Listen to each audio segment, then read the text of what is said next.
Et salut YouTube, comment vous allez? Aujourd'hui on se retrouve à Master Pêche Le Pontet pour une immersion pêche du carnassier aux débutants.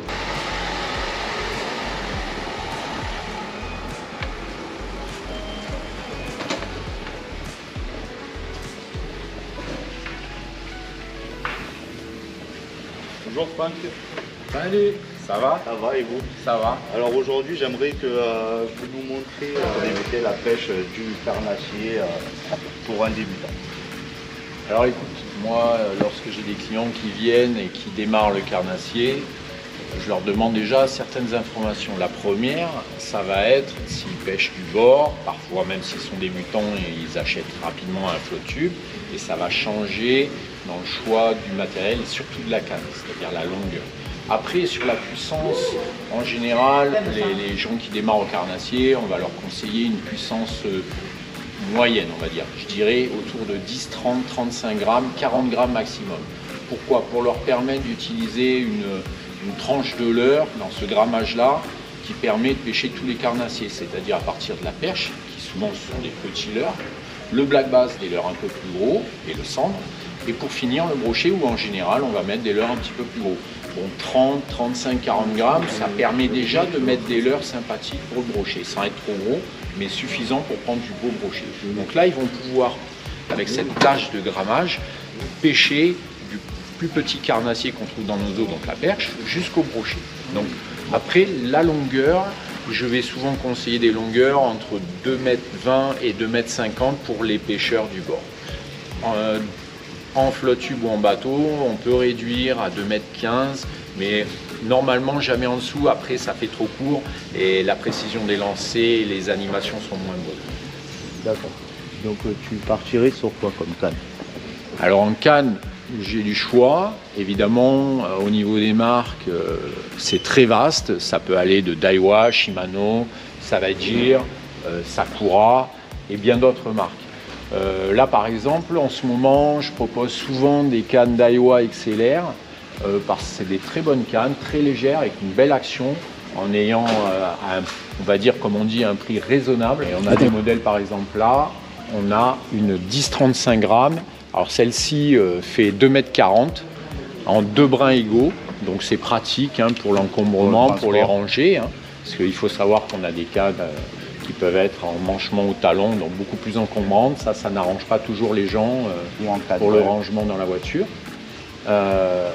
Voilà, ça c'est une canne qui est déjà très bien. Donc on est, je disais, 10-35 grammes et on a une bonne longueur pour pouvoir lancer depuis la berge, particulièrement pour les gens qui œuvrent sur des lacs, des étangs où des fois il y a besoin de lancer loin, et même dans certaines grandes rivières, c'est bien d'avoir un peu de longueur. La longueur, elle est intéressante aussi pour passer au-dessus des herbiers, au-dessus des branches. Des fois, on a des obstacles devant. Et avec une canne un peu plus grande, ça permet d'avoir un bon bras de levier. Voilà. Une petite canne comme ça, c'est très sympa. Alors après, concernant le moulinet. Pour le moulinet, ça sera un petit peu comme pour la canne. Il y a du choix, c'est vaste au niveau des marques. Pour que ça soit équilibré avec ta canne, la puissance de ton moulinet, du frein. Exactement. Donc du coup, tu vas avoir, toutes les marques proposent aujourd'hui des moulinets intéressants pour quelqu'un qui démarre la pêche du carnassier. Là, par exemple, je vais te montrer un moulinet qui est de la même marque, Daiwa. Ça aurait pu être autre chose, ça aurait pu être un Shimano. Donc là, c'est un petit Ninja. Alors la taille, c'est un 2500. C'est en général la taille qui convient bien pour équiper une canne comme je l'ai montré tout à l'heure. On aurait pu monter sur un 3000, ça va bien, 4000 c'est un peu gros. Donc 2500 c'est souvent une taille assez intéressante. C'est léger, c'est compact. Aujourd'hui on pêche en 13, donc la contenance d'un 2500 est largement suffisante pour mettre 150-200 mètres de tresse. Donc on verra après, mais en général on met des tresses pas trop grosses. En diamètre on va être sur entre 13 et 16 centièmes, c'est bien. Ça permet de lancer de façon aisée des petits leurres, comme je disais tout à l'heure, mais dans l'éventualité toucher quand même un gros brochet, dans des diamètres comme ça, un pêcheur qui sait bien gérer son frein devrait arriver à prendre un brochet même s'il dépasse largement le mètre. Ouais, donc des tresses fines pour pouvoir travailler ses leurres facilement. Voilà, quand un pêcheur démarre, évidemment, il faut... De toute façon, c'est un équilibre, je dirais, entre canne, moulinet, tresse. Il faut qu'il y ait une cohérence, c'est un équilibre de poids. Par exemple, mettre un moulinet 4000 sur une canne de 10-35 grammes, je trouve que c'est beaucoup trop gros, ça n'a aucune utilité à part alourdir le matériel. Donc ça c'est suffisant et ça permet d'attraper n'importe quel carnassier. On a des ratios intéressants, celui-là c'est un modèle XH, donc il va avoir un ratio important. Il faut savoir que des petits moulinets comme ça, on en trouve qui récupèrent presque 1 mètre autour de manivelle. Donc c'est largement suffisant, même pour animer certains leurres qui nécessitent d'être amenés rapidement, comme tout ce qui est top water, les stick bait par exemple, ou un petit jerkbait par exemple, il faut animer assez. Là Franck, on se trouve dans le rayon du fil, donc tout ce qui est tresse. Donc qu'est-ce que tu nous conseilles pour accompagner le moulinet que tu nous as présenté? Alors pour les tresses, comme je le disais tout à l'heure, au niveau des diamètres, moi je préconise de prendre quelque chose qui va être entre 12 centièmes, là je vois j'ai de la 12 centièmes, maximum 16 centièmes. Alors des fois je me renseigne, je demande à la personne qui pêche quelle est la densité au niveau des espèces, des fois ils le savent, des fois ils ne le savent pas, mais en gros, comment est représenté le cheptel des coins où ils pêchent. Des fois, ils m'annoncent qu'il y a beaucoup de brochets. Dans ce cas-là, je leur conseille, moi personnellement, de monter un petit peu au niveau du diamètre de la tresse et de s'orienter au moins sur quelque chose de 15-16 cm. Voilà, parce que les brochets, on le sait, c'est quand même un carnassier qui peut devenir gros et qui est quand même puissant.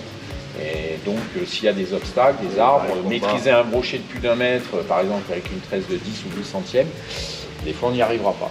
Donc, un peu plus gros. Par contre, s'ils me disent que la dominance des carnassiers, c'est des perches ou des black bass, là, parfois, je redescends sur du 12-13 centièmes, un peu plus fin. Pourquoi? Parce qu'ils vont pêcher avec des leurres plus petits, et cette tresse plus fine va leur permettre non seulement de les lancer mieux, plus loin, et aussi dans l'animation, le fait que la tresse est plus fine, sur un leurre qui est léger, par exemple les black bass, des fois on va pêcher, et même les perches, avec des leurres souples, avec des grammages très faibles. Si on a une tresse par exemple en 16 centièmes, elle est un peu plus lourde, ça ne paraît pas comme ça, mais elle est un peu plus lourde, et le leurre va descendre de façon moins naturelle. Donc je ne suis pas toujours fan d'augmenter le diamètre. Donc, pour les perches et les black bass, s'il y en a beaucoup en dominance, je reste sur du 12-13 centièmes. Brochet, on peut monter 15-16 centièmes sans problème, pas aller au-delà, 17 centièmes parfois, mais jamais au-delà en général. Après, autrement, c'est des cannes plus puissantes. Donc là, j'ai des tresses en 4 brins, en 8 brins et même en 12 brins. Donc, comme c'est indiqué, hein, la tresse par rapport à son diamètre, là, on a 8 brins qui la constituent, 4 ou 8. En gros, plus il y a de brins, plus elle est solide pour un même diamètre. Alors, on aurait donc tendance à dire, vu ce que je viens de dire, que 12 brins, c'est le top. Mais en fait, les 12 brins vont avoir un défaut, c'est que les brins sont tellement fins que c'est assez fragile et que sur la durée, il faut la surveiller parce que si des brins viennent à casser, on ne s'en rend pas toujours compte, elles se fragilisent et un jour, on peut perdre un beau poisson. La 4 brins, du coup, va avoir des brins plus gros, elle va, dans la durabilité, être normalement, elle va moins s'user. Voilà. Donc, mais elle est moins ronde. Donc actuellement, on va dire, c'est peut-être pas le mot de dire une mode, mais en tout cas, la tendance, c'est quand même aux 8 brins. C'est ce qu'on vend le plus, c'est le bon compromis, solidité, diamètre et usure. Voilà, donc là par exemple, j'ai une 15 centièmes chez Sakura. Voilà. Alors, on est annoncé à 11 kg. Là encore, il faut relativiser ce qui est marqué, hein, parce que quand les gens ne savent pas toujours 11 kg dans les tests, comment ils sont réalisés, il y a pas sur du poisson. Je pense qu'il n'y a pas de nœud. Et quand nous, ou des amis à moi en tout cas, font des tests, j'ai des amis qui sont équipés pour vérifier la résistance des tresses. Ils ont vérifié avec les nœuds les plus préconisés du marché, les meilleurs. Donc, et ça n'arrive jamais quand ça casse bien avant ce qui est marqué. Mais il ne faut pas s'en inquiéter. S'il y a des gens, quand ils démarrent, ils me disent mais 11 kg, ça veut dire quoi? Je peux attraper un brochet genre de 10-11 kg. C'est un peu naïf de dire ça pour quelqu'un qui connaît. Mais il y a des gens qui le pensent. Non, ça ne marche pas comme ça. Je leur explique qu'avec cette tresse, ils peuvent sortir un silure de 60 kg. Ça va être juste un savoir-faire, un réglage de frein, de la durée. Et donc, c'est pas comme ça que ça marche. Mais une tresse de 11 kg, même avec des nœuds, elle va peut-être celle-ci résister au moins à 8 kg, ce qui est déjà considérable. On peut sortir des super poissons avec ça. Ce qui est déjà bien pour débuter la pêche du carnassier. Voilà, donc une huile brun 15 centièmes sur une canne en 10-35 grammes, 2,40 m de long, c'est parfait. Donc pour ceci, donc pour accompagner la tresse, il va te falloir un bas de ligne, non, je suppose? Alors oui, alors le bas de ligne, c'est très important. Donc là, c'est aussi un choix réfléchi. La problématique, tout le monde le sait, c'est le brochet qui a des dents très coupantes et qui coupe les bas de ligne trop fins. Donc là, tu partirais sur du nylon plutôt. Alors en fait, là encore, j'explique souvent aux gens qui démarrent qu'il n'y a pas de bas de ligne universel et que lorsqu'on part à la pêche, dans ces affaires, on doit avoir à la fois du bas de ligne pour pouvoir pêcher tout ce qui est perche, tout ce qui est black bass, donc des bas de ligne généralement aujourd'hui en fluorocarbone relativement fin, on va dire entre 18 centièmes et 30 centièmes, grosso modo, et du bas de ligne pour les brochets, et là on monte. Là, moi personnellement, je sais qu'il y en a qui pêchent avec des fluorocarbones par exemple de 40, 50, 60 centièmes le brochet. Je leur dis, c'est à vos risques et périls, ça passe et un jour ça va pas passer. Et je ne vous souhaite pas que ce soit sur le brochet géant. Moi j'ai pas mal de clients à qui c'est arrivé. Ils ont pris plein de brochets, ils étaient quand même montés en 60-70 centièmes, ce qui est déjà gros comme bas de ligne en fluorocarbone. Et à ce moment-là, si tu veux, ils ont touché le poisson de leur vie a priori, même ils l'ont vu parce que ça n'a pas coupé tout de suite, ils l'ont bien bagarré, il est arrivé en surface, il a mis un gros coup de tête coupé net. Et là, je peux dire qu'ils avaient, comme on dit, les boules. Donc moi, même aux débutants, comme ils vont avoir, on l'a dit, des leurres qui ne sont pas très gros, je leur propose du fluorocarbone en 70 minimum, voire 80 centièmes. Et bien sûr, il y a une alternative, c'est tout ce qui est bas de ligne acier. C'est déjà c'est moins coûteux parce que le fluorocarbone de gros diamètre est assez cher. Donc l'acier, ça peut être pas mal, c'est moins discret, mais ça pêche toujours l'acier ou le titane. Ça marche très bien, le titanium. Donc voilà, et là, donc on a plusieurs options. On va avoir, ici on est dans le rayon des fluorocarbones. Donc on va avoir, donc il y a vraiment tous les diamètres, on voit là par exemple ça démarre de 12 centièmes jusqu'à 80, là on a le Varivas qui est assez célèbre, qui est un fluorocarbone vraiment réputé, qui va jusqu'au 100 centièmes, voilà des très bons fluorocarbones. Là du coup il faudra faire ces bas de ligne, donc il faut apprendre, la base déjà c'est le raccord entre la tresse et le fluorocarbone. Donc pour relier ta tresse à ton fluorocarbone, qu'est-ce que tu conseillerais comme nœud en fait? Alors moi personnellement, depuis maintenant quelques années, j'utilise essentiellement le nœud FG. Voilà, j'invite les gens qui ne le connaissent pas à aller se regarder sur YouTube. Il y a énormément de tutos explicatifs. Beaucoup de gens se sont amusés à faire des vidéos sur ce nœud.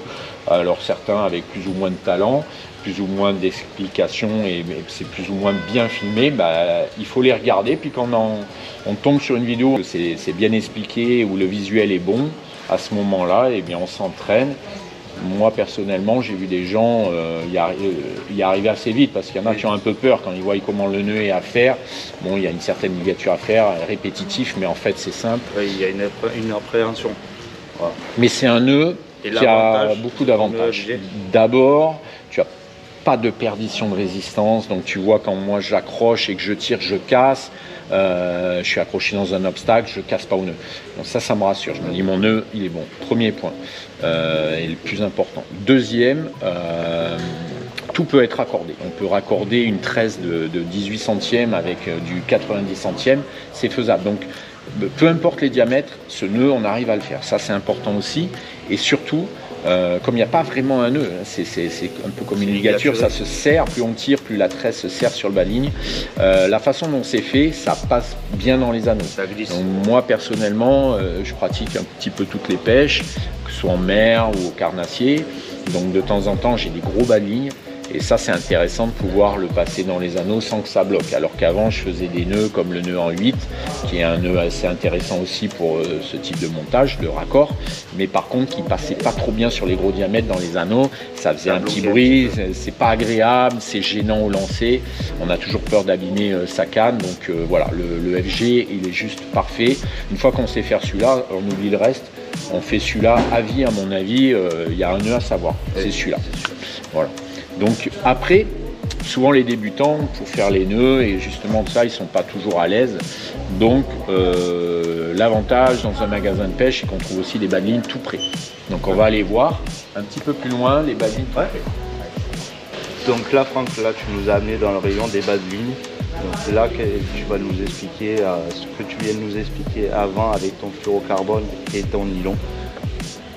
Alors tu vois, là on a des fluorocarbones, par exemple, prémontés. Donc tu as l'émerillon d'un côté où tu vas fixer donc ta tresse, et de l'autre tu as déjà une agrafe où tu vas pouvoir installer ton leurre. D'accord. Donc c'est l'avantage, c'est tout prêt, il n'y a rien à faire à part de faire un nœud ici, tout est fait, c'est quand même super simplifié. Et on a bien sûr différents diamètres, comme là par exemple du 35 centièmes, donc ça passe, c'est presque un peu gros pour la perche par exemple, c'est un petit peu gros, mais ça peut passer pour des pêches un peu tout venant. Mais comme je le disais, un brochet, lui, il risque de te couper. À ce moment-là, on va plutôt travailler sur des choses comme ça ou comme ça. Voilà, là on a par exemple du 70 centièmes. C'est exactement le même montage, 40 cm de long, c'est assez standard, donc la bonne longueur pour que, quand même s'il y a un très gros brochet en gamme complètement le leurre, il ne puisse pas couper au-delà, ce qui peut arriver sur des bas de ligne trop courts. Donc moi j'aime pas les bas de ligne il y en a qui font 20 cm, ouais. C'est toujours risqué. Et là vraiment le vrai bas de ligne à brochet, 100 centièmes. Là on commence à être sur des diamètres où les risques de coupe sont quasiment inexistantes. L'inconvénient, c'est que sur des petits leurres, ça peut casser la nage. C'est ça qui est embêtant. Il y a des fois des petits leurres. Je pense à des petits poissons nageurs, des petits cranks, des choses comme ça.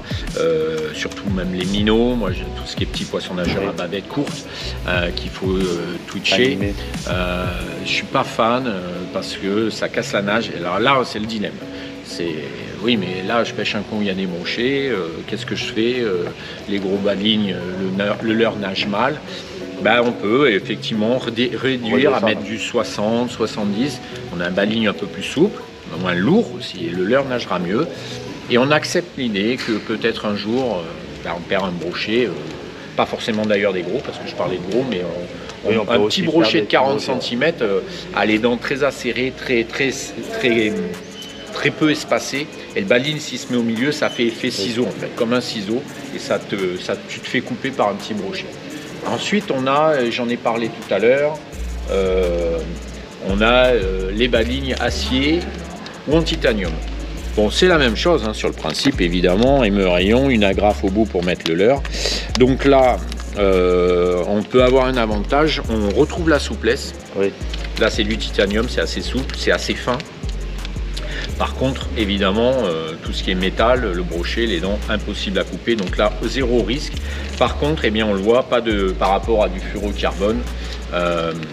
C'est pas le fluorocarbone, on dit qu'il n'y a pas de réfraction à la lumière. Parce que pourquoi mettre ce produit-là plutôt que du nylon? Bon, le fluorocarbone est apparu il y a un peu plus d'une vingtaine d'années. Il a un côté invisible. Quand tu le mets dans l'eau et que tu mets du nylon à côté, le nylon, à l'œil nu, on le voit mieux. Donc les gens disent que le fluorocarbone, et moi aussi d'ailleurs, est beaucoup plus discret. Et donc l'acier, moi je pêchais avant, ça n'existait pas, les fluorocarbones, on pêchait tous en acier et on prenait les brochets, on en prenait, il n'y a pas de problème. Voilà, on dit mais c'est moins discret. Et moi je pense surtout à tout ce qui est perche, black bass, surtout black bass qui est vraiment un poisson extrêmement méfiant, surtout dans les coins où il est pêché.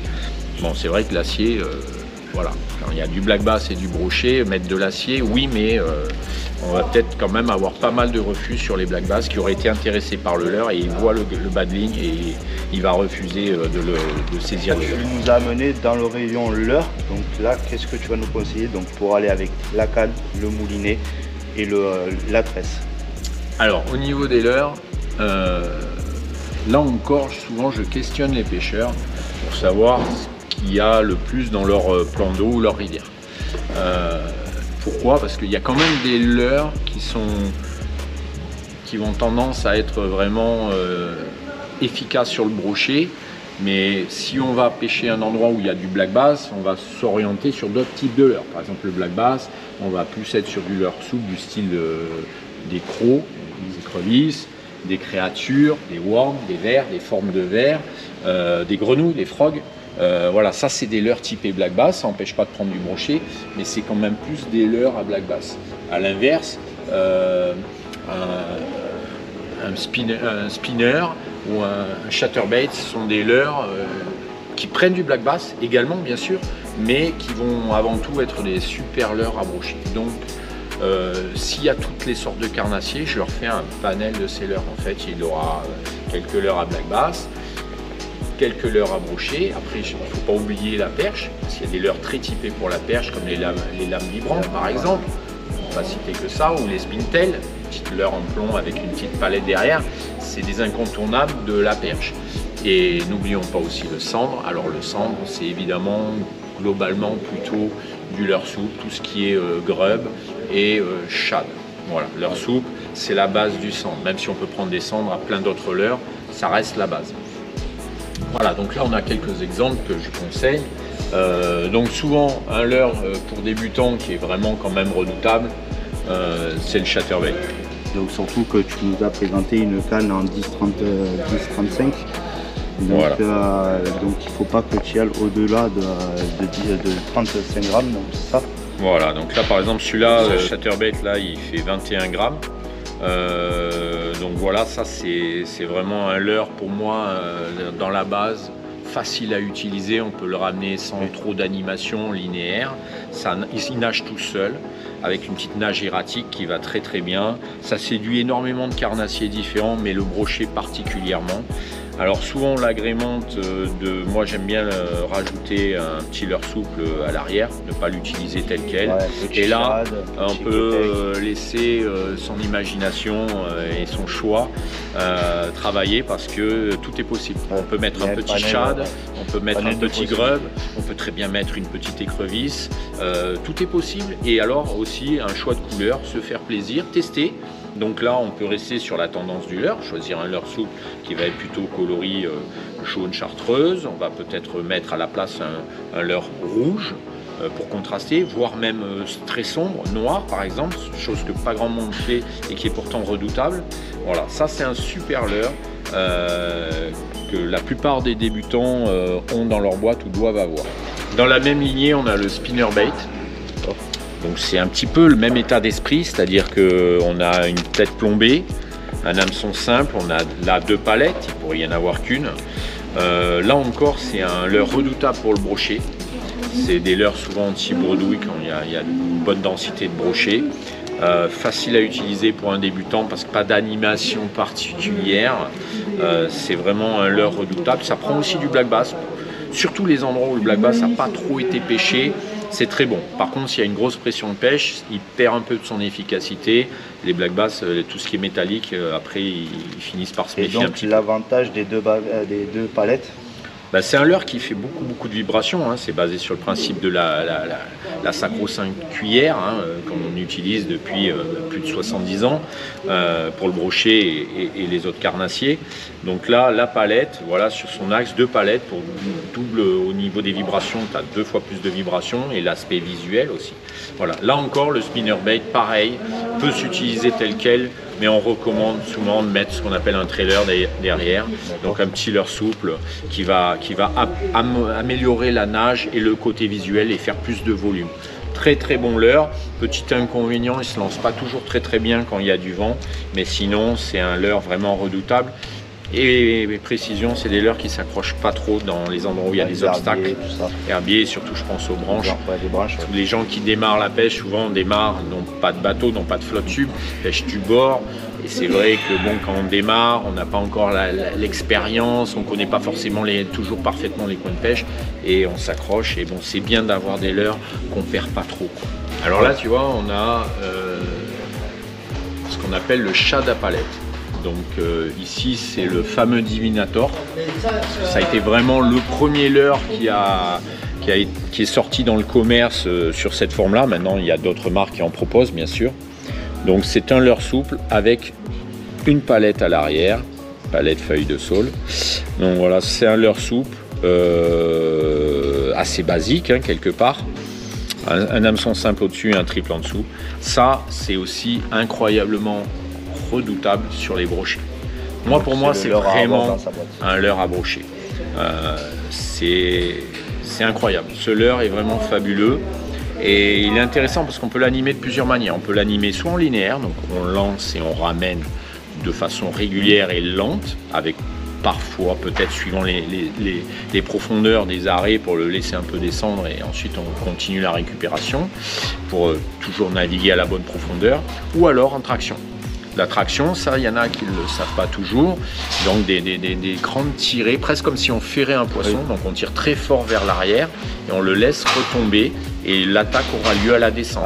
En fait, cette tirée forte fait monter le leurre très haut, très vite. Et le carnassier, je pense à une proie qui fuit, qui a peur. Et le voir retomber, c'est un peu un affront. Ou alors il pense qu'il est blessé et c'est là qu'il va venir le cueillir à la descente. Ça, c'est fabuleux. Alors, il y a différentes tailles, il y a différents grammages. Différentes couleurs. Voilà, les couleurs, c'est toujours un peu compliqué, les couleurs. On s'y perd des fois. Hein, donc, oui, c'est suivant les nuances de l'eau. Alors, moi, personnellement, quand je renseigne un débutant, en fonction, bien sûr, de ce qu'il va prendre, mais je vais pas m'égarer dans les couleurs. Je prends un coloris dit flashy et un coloris plutôt naturel. Donc évidemment dans les eaux un peu teintées on a tendance à privilégier les coloris flashy, dans les eaux très claires les coloris naturels, mais c'est pas une vérité absolue, c'est pas aussi simple que ça. Même dans les eaux très claires les coloris flashy marchent très bien, et puis même ça dépend des heures, parce que pêcher le matin tôt ou un jour très couvert, ou au contraire un jour très ensoleillé dans une eau très claire, ça peut tout changer. Peut-être que en eau un jour où c'est très sombre, beaucoup de nuages, le flashy va très bien marcher. Peut-être, je dis bien peut-être, quand le soleil est fort, le coloris naturel marchera mieux dans les mêmes eaux. En gros, des fois c'est risqué d'avoir qu'un coloris. Donc souvent, quand on a deux coloris à avoir dans sa boîte, un flashy et un naturel. Voilà, là c'est deux exemples flagrants, mais voilà, on pourrait prendre un flashy, celui-ci c'est aussi un flashy, hein, il n'y a pas à dire, ça c'est, voilà, ou celui-ci. Là on est vraiment sur les coloris flashy. Alors souvent moi je conseille le 35 grammes qui est un bon compromis taille, poids pour pouvoir lancer loin. Donc là tout à l'heure la canne c'était une 10-35 grammes, on est aux limites de la canne mais ça passe, on est bon. C'est un leurre qui se lance très loin, on peut pêcher très profond, si c'est un leurre qui plonge assez vite, oui, qui est plombé en tête, donc on peut aller chercher les poissons même dans des fonds, même du bord, s'il y a 10 mètres d'eau dans les barrages, les lacs de barrage en particulier, c'est là où il y a du fond, ce leurre là il est préconisé, on peut aller vraiment chercher le poisson. Donc là pour accompagner le leurre, donc la bavette que tu nous as présenté, donc, tu vas nous présenter quoi comme leurre souple pour l'accompagner? Alors, tu vois là, ce qui est intéressant, c'est qu'on a énormément de leurres différents en vrac, à l'unité. Pas mal de choix. Donc ce qui va être intéressant, c'est que même sur, là par exemple sur le chatterbait, tu peux prendre par exemple plusieurs leurres. Au lieu d'avoir une boîte imposée avec 5 leurres dedans de la même couleur, l'avantage c'est que tu peux prendre un coloris chartreuse, un coloris naturel ou nacré, et après comme ça tu testes au bord de l'eau, tu fais tes propres tests, et c'est ça qui est intéressant. Donc comme je disais tout à l'heure, tu peux mettre plusieurs types de leurres. Donc moi personnellement, un des leurres que j'aime bien mettre, c'est tout ce qui est grub. On appelait ça nous quand j'étais gamin la virgule. Tu vois, voilà. Ça nage très bien, mais à mon plus faible récupération, ça nage toujours et ça séduit tous les carnassiers. Ce type de nage, ça séduit les carnassiers. Donc là, on va l'installer donc ainsi à l'arrière, hein, ça va se présenter comme ça. Il va arriver derrière sur l'hameçon. Voilà. Là j'ai choisi ce coloris, mais on aurait pu prendre bien sûr celui-là. Comme je disais, tout est possible, hein. Il ne faut pas se donner des limites, hein. Il ne faudrait pas penser que si le leurre est jaune et blanc, il va falloir un leurre jaune ou blanc ou les deux. Non, non. On peut varier les couleurs, on peut jouer avec les couleurs. Et ça marche très bien, hein. Le carnassier est très sensible aux couleurs. Donc voilà, par exemple, ça c'est le drum. Et ensuite, sinon, on peut choisir, je regarde pour trouver la bonne taille, voilà. On va pouvoir mettre autrement du shad. C'est les deux leurres les plus communs, les plus simples à utiliser. Voilà, on aura deux nages totalement différentes. Ici avec le paddle à l'arrière qui va aller de gauche à droite. Et là, ici, ça va plutôt onduler. C'est deux nages différentes et les deux sont très efficaces. Là encore, on se fait plaisir. Je trouve que c'est ça qui est sympa sur ces leurres-là. On se fait plaisir, on peut tester. J'incite à tester d'ailleurs, à varier un peu et pas toujours pêcher avec le même trailer à l'arrière.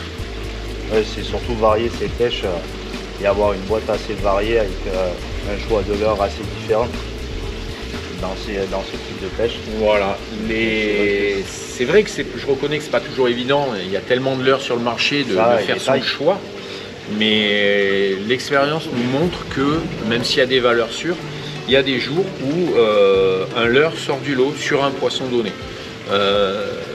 J'ai eu la chance de pêcher avec des pêcheurs et ça vous forge l'expérience parce que même si je pêche depuis longtemps, des fois il a sorti un leurre, j'ai dit oh, moi j'aurais pas mis ça pour aller prendre les perches. Moi j'avais un leurre en grande confiance, j'ai déjà fait des belles pêches de perches avec. Et il m'a donné une leçon. Et il avait le bon leurre et c'était avéré parce qu'en pêchant vraiment côte à côte, il faisait beaucoup plus de perches que moi. Et ça peut être le cas pour du brochet, ça peut être le cas pour du cendre. Des fois on n'a même pas l'explication exactement. Il y en a une forcément puisque le leurre marche, mais est-ce que ça vient des vibrations, la couleur, voilà. Mais on se rend compte qu'il y a des jours, les carnassiers, ils ont leurs humeurs et ils vont taper sur un leurre avec une vibration plutôt faible, d'autres fois plutôt rapide. Et bien sûr, à côté de ça, il y a l'animation. Des fois, il faut animer très lentement, des fois une animation plus agressive. Comme je disais tout à l'heure avec le diminator qu'on peut pêcher en traction ou en linéaire, j'ai vu des jours où en traction on avait énormément de touches, en linéaire beaucoup moins, et des fois c'est l'inverse. Mais c'est ce qui nous plaît dans la pêche, c'est qu'il n'y a rien d'écrit. Bien sûr il y a des règles, je dirais, les gens vont vous expliquer c'est comme ça, l'eau est trouble, on va mettre des couleurs vives, l'eau est claire comme on parlait. Mais en vérité, sur l'eau, on se rend compte que souvent, il y a des choses qui viennent casser nos a priori, nos soi-disant connaissances. Et en quelque part, moi, ça me plaît, parce que je me dis, on n'est jamais sûr à 100% de notre pêche. Il y a toujours des surprises et c'est ça qui est plaisant. Ouais, on est toujours en train de chercher le leurre qui va attirer le poisson. Voilà, exactement. C'est une quête permanente. On est toujours avide de nouveautés, le nouveau leurre avec une nouvelle nage, un coloris exclusif. C'est un plaisir en même temps de la pêche, quelque part ça fait partie de notre passion. Allez, écoute, merci Franck de tous ces conseils. C'est moi qui te remercie d'être venu. À toi et puis bonne journée et on espère se retrouver au bord de l'eau avec tous ces petits conseils que tu nous as donnés. Allez, écoute, je te souhaite bonne chance. Allez, bonne journée à toi. Bon, allez les amis, c'est sur cette fin de vidéo qu'on se retrouve là à l'entrée de Master Pêche. Donc si cette vidéo vous a plu, n'hésitez pas à la liker, à partager, à commenter et surtout à vous abonner. Allez, ciao les amis.